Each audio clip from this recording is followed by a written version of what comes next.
Ted Ingram. I am a graduated senior biology pre-med major from Gary, Indiana. A health disparity can be defined as a higher burden of illness, injury, disability, or mortality experienced by one group relative to another. More specifically, disparities in healthcare can be defined as differences between groups in health insurance coverage, access to and use of care, and quality of care.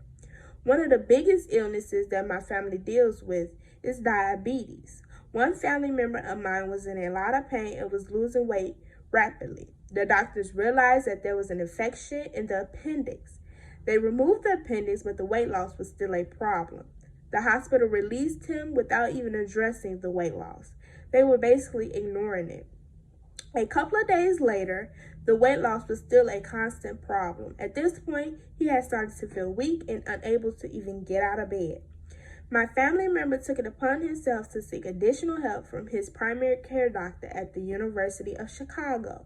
They realized it was one of the diabetic medications that was causing the weight loss. If the hospital would have addressed the weight loss issue, maybe he wouldn't have lost so much weight. For some reason, I think the doctors don't take Black patients' symptoms seriously. One article I read during my research stated that some medical students think that Black people have thicker skin than white people. This results in doctors ignoring Black people's symptoms and saying that they would just get over them because they are strong and can endure the pain. In my community, cancer disparities are another big issue. According to the article published by Indiana University, African Americans that reside in the state of Indiana don't get cancer very often. However, when Black residents do get cancer, it's more fatal. Surprisingly, this fact is not hard to believe because my family member recently experienced this harsh truth. My great aunt was sent to the hospital this past fall for pain and a few other symptoms. The hospital sent her home without even trying to treat the pain. The doctors just gave her some medication and discharged her.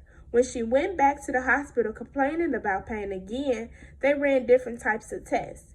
It never crossed her or our minds that the diagnosis would be cancer. Unfortunately, that was the last thing that crossed our mind. However, the diagnosis was pancreatic cancer, and she actually died 2 months later. There is a possibility that if the doctors would have taken her pain very seriously, she still would be alive today. This assignment really exposed me to some great information about health disparities in my community. Thank you.